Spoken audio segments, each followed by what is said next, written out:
Welcome to Disrupt the Shift, transforming and empowering the human spirit. Our mission is to inspire change, push boundaries, and lead a journey towards fearless healing and wholeness. Our hosts are Darlin Brown, Dan Gilman, Knut Birch, Deidre Boswell, Michael Dale Campbell, and Janine Witcher. Welcome to Disrupt the Shift. I am Dan Gilman. This is Michael and Knut. We have a very special guest today, Dr. Jo Neehall. She's a PhD clinical psychologist in British Columbia with a specialization in forensic psychology. She's extraordinary. She wrote, "Happy is the New Healthy."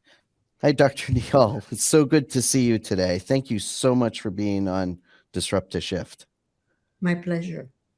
I would love to ask you, and I know everybody in our group has questions for you, but could you share your journey in psychology and how you arrived at your current focus? That's an interesting journey that I went on because I did my first degree, second degree, and then I wanted, now, what am I going to be when I grow up? And I wasn't quite sure what I wanted to be. Um, I come from a family that has a medical bias, but then I thought psychiatry isn't going to really make me feel happy because very often you can't help the person except through medication. So I turned to psychology. And I was very excited by it. In fact, so excited that I got all these awards in my first semester, which afforded me the opportunity to continue my work in psychology as such. So I did that for 35 years. First, I went to Simon Fraser University, where I enjoyed a position there as assistant professor. And then following that, I decided to move into a hospital setting. So I had expertise in both areas. First, in teaching people how to do psychology, and then looking at psychology from a clinical perspective at the hospital. Following that, I decided I needed to go into my private practice because that was my dream. And I did. And much to my surprise, it was a success. So that was my journey. And I've done that for 35 years. I'm board certified. I've written several books and been honored to help a lot of people become a better version of themselves. That's amazing. That's wonderful. Michael, do you have a question? Absolutely, and just really fascinated by that journey. And I'm wondering, in your opinion, what what is going on in our world today that is creating so many issues in mental health? How do you see that from your perspective as you relate to happiness is the new healthy? Well, let's look at it from three perspectives. I think that we're going through several pandemics, not just the pandemic we talked about, namely COVID 19, which certainly was a tsunami in terms of disrupting our ability to socialize with each other. But we're facing other pandemics today that we never have faced in the past. And because of this, people are experiencing a significant increase in depression, in anxiety, in any pre existing conditions they had. Now, let me explain what I mean by pandemics because it's something that surprises people when I say we're actually focusing on six pandemics today. The first one, of course, is infectious disease. COVID 19 was that. The second one is social injustice, the dehumanization and marginalization that emerges from the in group domination over out groups that are subordinate in the social hierarchy. So that's your second pandemic. The third one is environmental destruction. We live in an era in which human activity is having devastating consequences for life on Earth and the environment which sustains us. So that's the third one. The fourth pandemic is of misinformation and polarization, made rampant with the internet's capacity to create self sustaining bubbles of isolated information sharing. The fifth pandemic is of attention addiction, or the pull of our attentional focus toward compelling states of endless comparison and competition, and the resulting feelings of inadequacy, inferiority, and incompletion. The sixth pandemic is the Western view of an isolated, separate identity called the solo self. And this isn't just coming from me, but it's coming from several in my field. This is the belief that our identity is separate from others, especially from others not like me people, as well as separate from other non human species. This individualistic perspective preempts the opportunity to focus on a global identity and on what we can be doing as a group around the world. These pandemics mitigate against happiness and could really be the answer to your question, Michael, as to why we're in such a mess as we are today. Why is it that our world seems turned topsy turvy? So it's not just one pandemic, but it's the six of them mitigating against our mental health. Now, if you had any mental health issues prior to the pandemic, they would have been exacerbated. And so people are experiencing collective grief, ambiguous grief, depression, anxiety, post traumatic stress disorder. These are all things that are occurring even as we talk. Now, we have other issues that are mitigating against our happiness. Things like our economy. People don't know how they're going to afford to eat. The food and the expense with food has just skyrocketed in Canada and also in the United States. So you think of that, you think of the natural disasters we're facing now. I mean, you guys are in the States, I'm in Canada. Here we're facing fires raging from eastern Canada to western Canada. So just to go back to that one example, people in the United States are experiencing floods, tornadoes. Other people in Italy are experiencing floods, there are earthquakes. So there are lots of disasters occurring. Now, the one that we're talking about when we talked about the environment, that would be triggering what I call eco-anxiety, or anxiety that our young people are experiencing today. When you went to school, Michael, I'm sure you were not drilled into, hey, be careful watch out for our environment. It's collapsing. But our young people today, that's what they're hearing. And it's triggering a lot of anxiety in younger people now. So much so that they're thinking, oh, maybe I'll go on a strike and not have a birth. I won't have a baby. Maybe what I should do instead, Dan, is I will just go off and adopt or choose not to have any. Because what's the environment? What's there for us? So that's something that's affecting our younger generation that never happened before. Our millennials, Generation Z, are also experiencing this. So it is a trickling down, and our senior citizens, our older people, older patients of mine are saying to me, what's there to live for? I've had a good run. Maybe it's time for me to go. So you get suicidal ideation coming into the mix as well. And I see a lot of violence too in America, specifically gun violence. Can you hear me? Well, you know what? Yes. I'll tell you about gun violence. It's really exciting from my perspective, okay? And I guess you might consider it macabre, but I'm a forensic psychologist, so what can I say? I won't even apologize, but here's the thing, guys. Did you know that when it gets really hot, like over 85 degrees Celsius, it prompts people to violence? And that's been proven, by the way.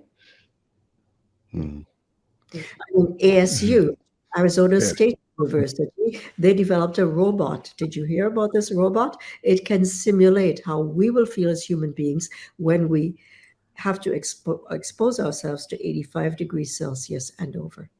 Interesting. Yeah, it's looked at the physiological. How is that explained? Sorry?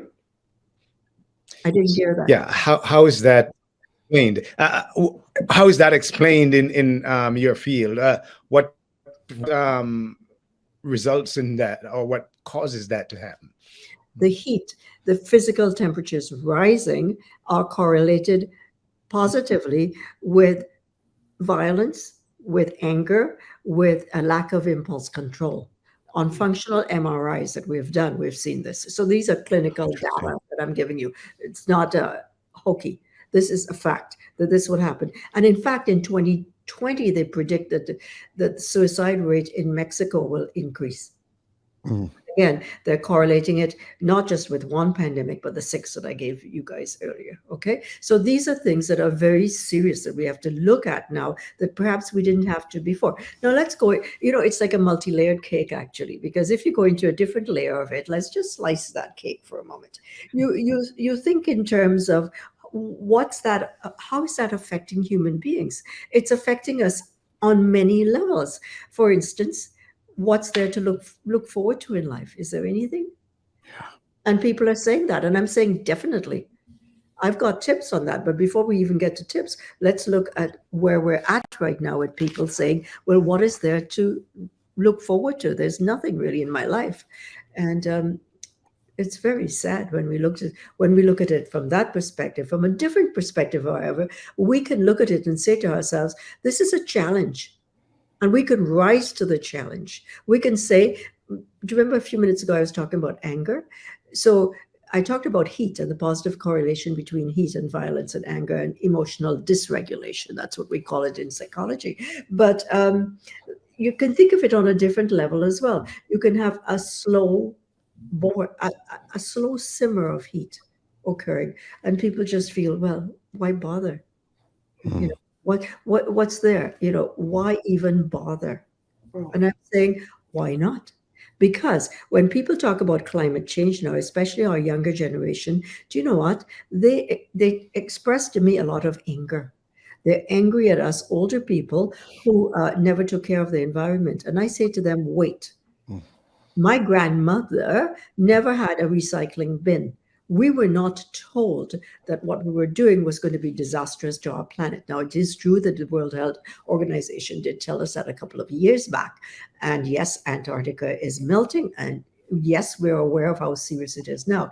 But to unleash anger at people and say, well, you were really awful at not taking care of the environment. Why are you leaving such a big carbon footprint on the planet is not the solution. The solution is to practice compassion, to practice self-compassion. And I teach people to say, okay, so I play this little game in my neighborhood and it goes like this. It says, let's see who has, in garbage day, who has an empty garbage pan. Because that means that they recycled more and they used more compost and they were more aware of the environment. That's a neat game that people can play, kids can play it, and they get to understand that there are things that they can do to change the carbon footprint. It's all not negative. And we need to also be compassionate towards ourselves. If we didn't recycle everything because, while, okay, tomorrow's another day. No need to beat up on yourself because that anger will not help you. Can I jump in there and just you have set off a lot of things in my head. Among them is I hope it's in your head. yes. Among them is the question regarding the existence of heat for a long time. Yes, I get the climate change and I subscribe to the hypothesis that yes, there is something going on and global warming, whatever. But when I look, however, at countries that have been experiencing extreme heat for a long time. I mean, years ago in the 90s, I was in Saqqara. I was in Cairo. They were experiencing 120 degrees heat, and it's constantly about somewhere over 100 there in Saqqara, for instance. People live there. How do you reconcile that existence, back then, and not necessarily resulting in, I don't know, I've never tested it, but how do you account for that? And in cases similar, I need in the context of what you just mentioned regarding the heat and mental health. Yes, I need to be very careful about what I say because I'm limiting it to my area of expertise, namely psychology. But a 2019 study published by the National Bureau of Economic Research found that violent crime in Los Angeles increased by 5.7% on days when temperatures rose above 85 degrees Celsius. The authors of a 2018 study in the journal entitled Nature predicted warmer temperatures could lead to as many as 40,000 additional suicides in the United States and Mexico by 2050. Oh. So, mental and psychosocial well being will decline as climate change pressures increase. Okay, so I like your question. I think it's a fair question to ask, but I'm just going with the data that I have and the research because you can easily say to me, okay, Joan, talk to me about Arizona. I've been in Arizona in the summer when I was able to scramble an egg on my balcony without a stove. Okay. And then I made chocolate on the balcony and I cooled it in my oven. And people laugh when I tell them the story. It is the truth. I mean, I'm not kidding. Okay. You walk on the asphalt and you feel as though it's memory foam. You're just going right through the thing. So I'm saying that all I'm giving you is statistics. Okay. And the statistics do correlate positively with emotional dysregulation and heat. Now, here's the question I would throw at you. What about people in Cairo, as you said? What about people who live in really hot places like India? Mhm. Is Right. there a correlation between that and violence? I do not have an answer for you. That's not within my area of expertise. Okay, I can only stay within my area as a clinical psychologist. Mhm. Okay, I get that. So, does that mean then that there could be other factors outside of simply the heat, or is it the heat the coincidence of that heat with some other factors? Uh, could that be the possibility, or does the study say it's the sole factor? Mhm. Mhm. I just want to reiterate, I'm going to stay in my field, and for all the data shows, all Yes. the data show is that the heat is the sole correlating factor between Okay. violence, emotional, what I call emotional dysregulation, and anger Yeah. with Okay. these people. For instance, in LA, that was 5.7%. Now, off camera, sure, we can have a debate on it, but that would have nothing to do with psychology. So I really want for our listeners to listen to me when I stay within my field. That makes sense. That makes total sense. So, Dr. Neehall, Joan, we are thrilled with the background that you've presented. I'm wondering if you might have some tips, some tricks, some solutions. And I know that when we first met, we talked about this idea of happiness on demand. And it sounded to me so intriguing that there would be a tool, a system, a methodology of having people who are experiencing mental health challenges, that there's something that they can do or access in some way to make themselves feel better. Tell us a little bit about that advice that you might give to people going through these challenges. First of all, let us have a definition of happiness, Yes. okay? So that we're clear, we're on the same page. Happiness resides on along its subjective well-being. Basically, it's you feel that what you're doing in life is meaningful, like the four of you or six of you in your group. You're doing disrupt the shift so that you help people. That's creating meaning in your life, which in turn will create happiness. Aristotle in the 4th century BC said that the meaning and purpose of life is to be happy. Curiously enough, in the 4th century BC, at the same time that Aristotle was saying that, Zhuangzi in China was saying the exact thing. Hmm. So, what I'm talking about is not toxic positivity. I don't believe for a moment that we can have that grin on our faces and be happy 24/7. Bad things will happen, that's life. But how we cope with it, how we can be resilient is where I come in and I say, yes, we can do things about this. We can be ingenious survivors, not darned victims. Hmm. And so I talk about happiness on demand because I say happiness resides in our prefrontal cortex. It is our ability to do things that will increase the delivery of dopamine in the neuroreceptors in the brain and make us happy. So it's very much like what I'm teaching people to do is very much like the love hormone oxytocin. When you do that, when you do what I'm saying, you have that release of energy and you feel really happy. Now, wouldn't that be wonderful that you can do this without using drugs? Hmm. Yes. Okay. And it costs nothing, but all I would ask you is for 15 minutes of your time every day to access your happiness on demand. And each person is different in what they would do. But the first thing is, I say that it's very important to practice sleep hygiene, to fill your body with nutrients as well as your mind.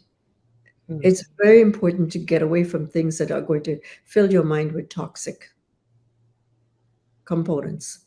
Mm. Things like, oh, I'm not good enough, and all of those negatives. You don't need that right now. There's enough negative there. But that brings me to the whole point of negativity bias. We need to look at the news. We need to go on social media. And I'm saying the more you do that, the less likely it is that you're going to feel happy. Limit the amount of time you go on screen, the amount of time you go on social media because of FOMO. But I teach people to do JOMO, the joy of missing out. Isn't it wonderful? You didn't have such an exciting life like Mary Jane. It's fine. We don't need that. But what we do need instead is to think about what negativity bias is all about.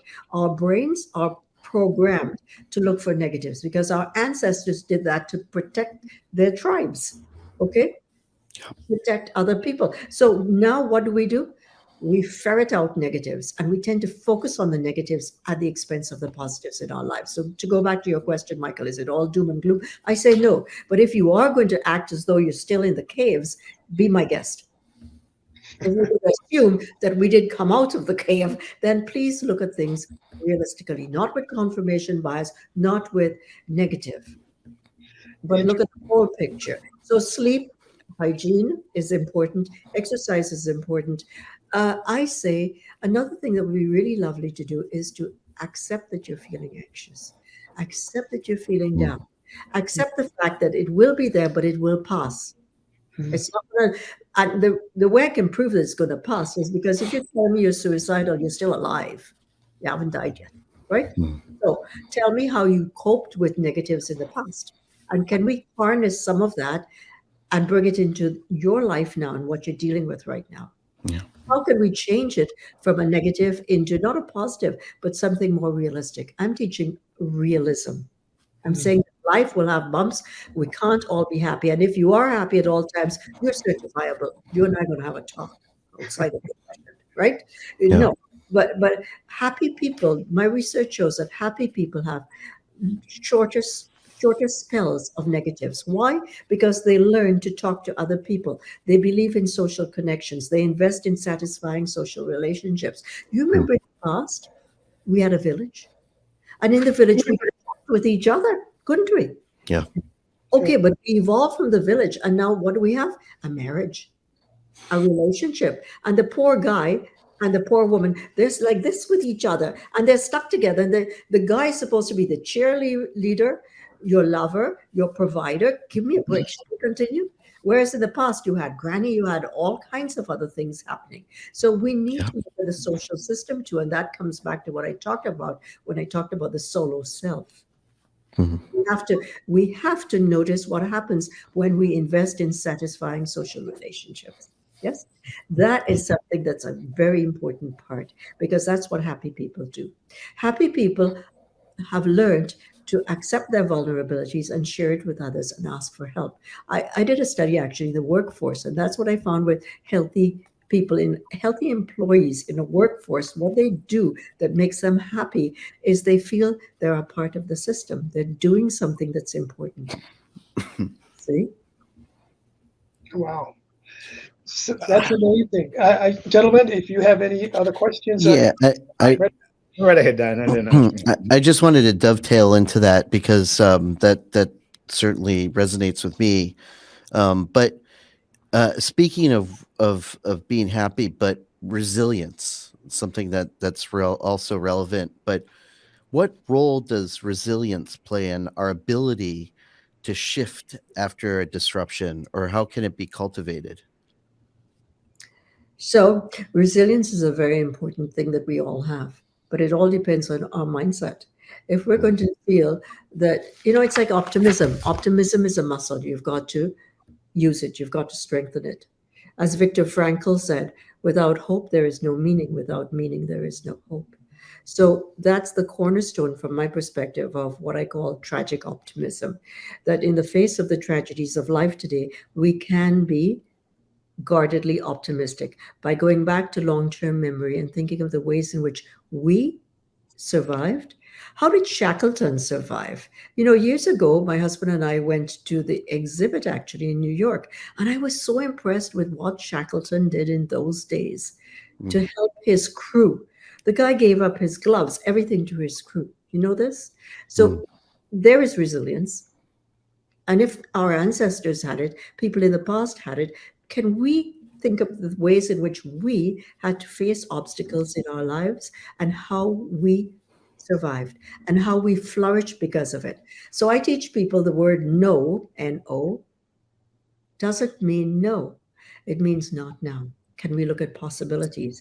Can we open our mind to possibilities? Can we open our minds to challenges, to solutions? And it's amazing when you start saying, tell me how you did it in the past, how that anxiety piece goes away because they answer the question, what if? See, when people say to you, what if, it triggers a lot of anxiety Mm. because it's the unknown. And we were raised to always have a guarantee. If my coffee maker doesn't work, I'll take it back and get another one. Now the tsunami comes and now COVID-19 comes and we go, wow, all the guarantees went. Uh-huh. The rug was pulled out from under our feet. How did we deal with that in the past? So the how piece is important. Answering the question, what if, is important, and coming up with alternate plans, alternate solutions. It's always good to have three options in the background. I tell people it's okay to have one husband, but it's also good to have several options as to things you would do in the future if you went bankrupt, if this happened, if that happened.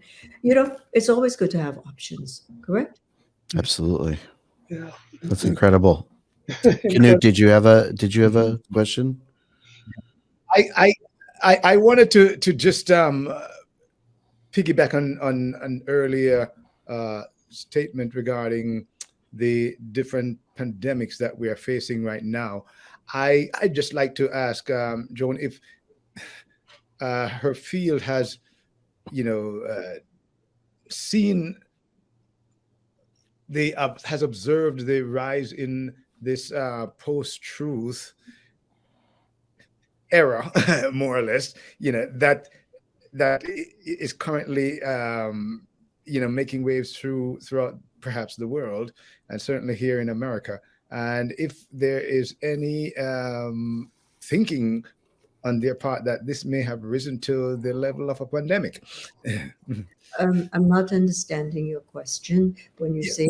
yes, we talk about truth and then the alternate truth, and many Okay. believe that we are in the post-truth era, so that what we know to be truth, is not necessarily true, even when we see it with our eyes, hear it with our ears, and it has been perhaps even empirically tested, proven.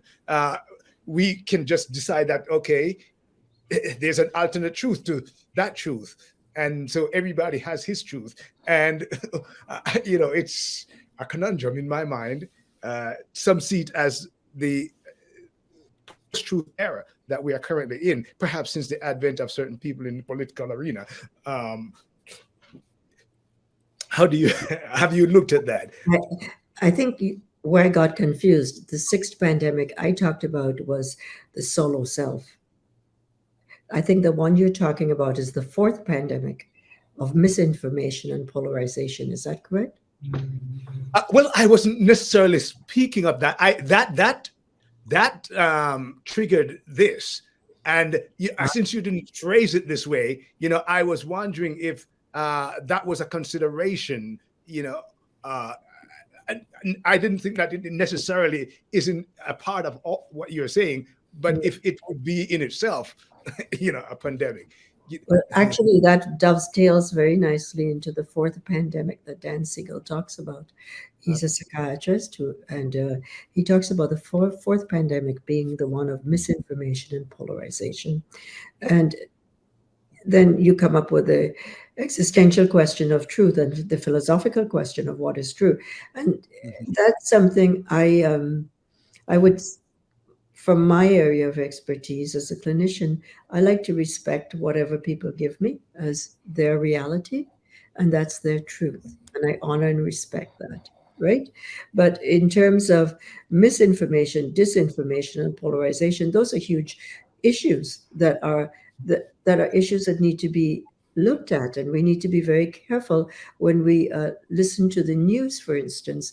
Are we aware that this is it sensationalism? Is it based on reality as we know reality? Is it based on fact, or is it based on sensationalism? And if so, what's the purpose?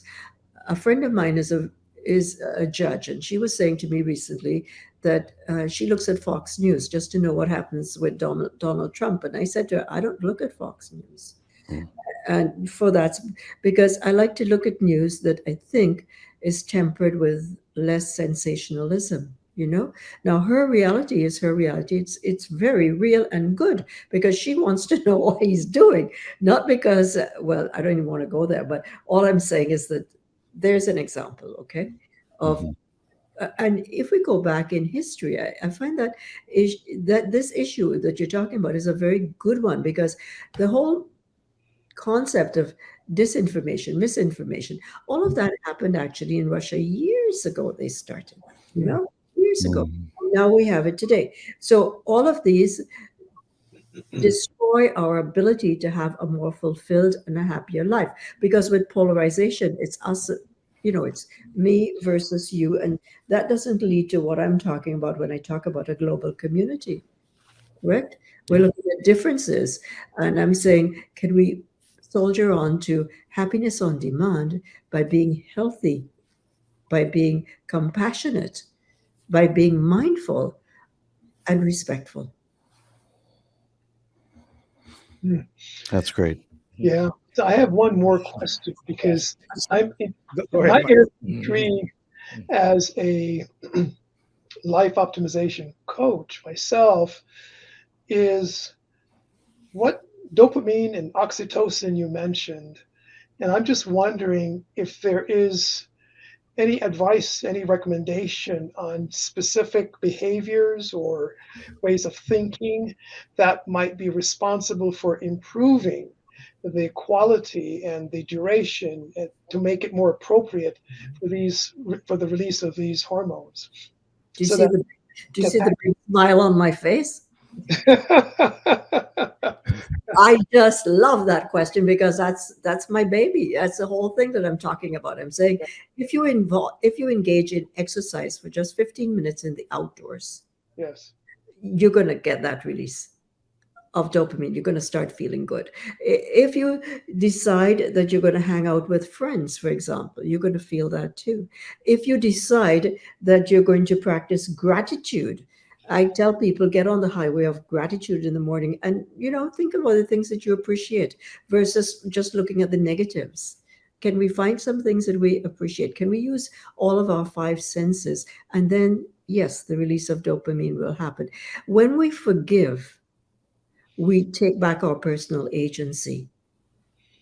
When we're kind to others, you get that bigger bang for your buck, by the way. And that's proven in the research. I mean, look at Ed Diener. He talks about, or they all talk about happy money. And happy money happens when you give your money to others. Because all we need, once we've developed, once we've got food, clothing, and shelter in place, is $100,000 to live a happy life. Beyond that, it's just frills. And that brings me to the pitfalls in happiness, which is a different conversation, I'm sure. But to come back to what we're talking about right now, remember that happiness is a habit.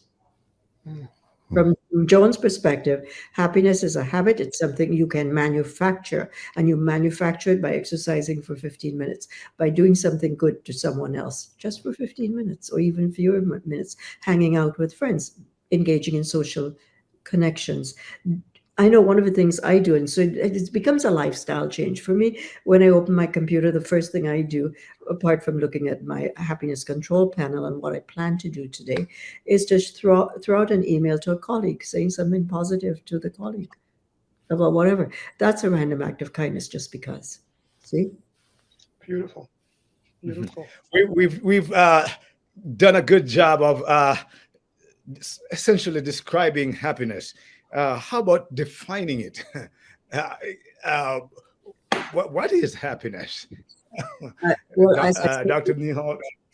as I said before, happiness is based on your sense of subjective well-being. So Martin Seligman says that if you feel that you have a meaningful life, if you got purpose in your life, if you're fulfilling the tasks and the goals that you want, you will be clinically guilty of being happy. But Yeah. I want to put a caveat in that. But it is subjective. It is your subjective sense of well-being. Okay. So I get a guy come to see me in his 50s, and he's going through a male midlife crisis, and he's just feeling, was it all worth it? You know, he's lost meaning and purpose in his life because he just feels blah. He's collected pots of money. He's got the wife. He's got the children. He's got the white picket fence. All the checklist is there, but he's not happy. Meaning, that was the thing. He had to go back into meaning and find meaning and purpose in his life. Hey, the first client I ever had, my first patient. Did I tell you about him? No. Okay, so this guy was, I'll never forget him. He was in his 40s for purposes of, this is 35 years ago, the story starts, okay? And I saw him, and he owned a funeral home. He had developed at that point, he had quite a few millions to his name, so he chose to retire in his early 40s. And he came to see me because he felt, now what am I going to do? To get the point? Meaning and purpose in life. So that's where we had to start our work into what would give him meaning and fulfillment. So you remember what William James said, huh? William James said, and I really like William James, so I'm biased. He says, the greatest weapon we have against stress is our ability to choose one thought over another. And I add to it, and it's our ability to choose one habit over another. And then you get dopamine, then you get happy. I love that. You get addicted, you see, to positive addictions. Yeah. The book before this was The Habit of a Happy Life, and that was on habits. This one is on moving to the next step. Knut, do you have a question for me? Can you connect? Well, oh, go ahead. I thought I would ask Knut if he had a question. Oh yeah. I was. I'd like you to connect that happiness to emotional intelligence. You know, is there any connection there? Tell us about that if there is. Emotional intelligence is completely different than happiness. Emotional intelligence involves your ability to be in touch with your emotions and be able to relate to another person on that level. Now, for the years, and that has nothing to do with this topic, by the way, so I'll just take a segue into it. For years, they felt that, you had your IQ based on your verbal and your performance scales, because that's how I would test people to know what your intellectual quotient was. But with the emotional IQ, what we're looking for is how in touch are you with your emotions, and can you relate those? Can you be in touch with others? And for many years, they felt that men didn't have that, which I thought was very unfair and sexist, actually, because men do have an emotional IQ. I can assure you my son at age 32 certainly has a high emotional IQ. And I've seen it in men in his generation and also in my generation. So I think that it's unfair for people to say, well, men didn't have it. They never hear, they don't understand. That's not fair. That's actually sexist. I just have a question. And I know we're running out of time soon, but as an individual that starts to incorporate happy as a new healthy into their life, what kind of changes should they expect to see in their physical or mental well-being? On both levels. Their immune system is going to increase. They're going to have better sleep patterns. They will physically experience more energy. In fact, it even delays ageism. It delays the aging process, because I talk about Botox to the brain. that all of a sudden the wrinkles stop wrinkling. And I'm just being facetious, of course. But what I am saying is that you can expect, if you follow what I'm suggesting, and happy is the new healthy, you will feel healthy, just not physically, but mentally, because it's a symbiotic relationship between your physical and your mental. And I'm sure the four of you have experienced that before, that when you're feeling on top of your game, you're not just physically on top of your game, but your mental acuity increases. That, incidentally, is what happened to me when I started running years ago as a runner at university. At the University of Toronto, I was in a residence, a mixed residence, and I looked at the guys and I said, well, any fool can run. And Bruno said to me, okay, I'll see you on the track tomorrow.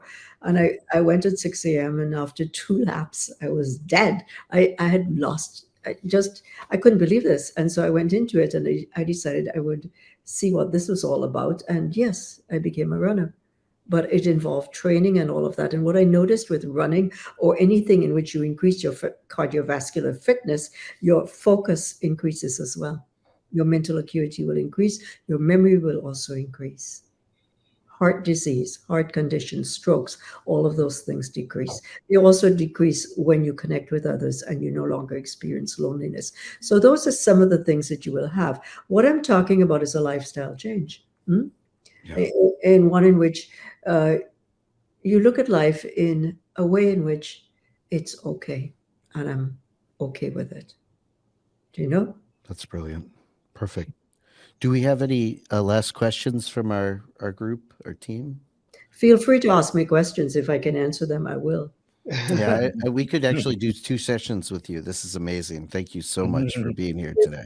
My pleasure and privilege. I hope that you do really well with your new venture, and I hope what I was able to share with you was of use to you and to your listeners. This transformative journey would not be possible without the generous support of our sponsors. Their belief in the power of disruption and their commitment to fostering innovation have been instrumental in bringing these stories to light. We extend our heartfelt gratitude to all the sponsors for joining us in the mission to inspire change and drive progress. To be a potential sponsor, let's collaborate to keep this important conversation going. Together, we can all make a difference.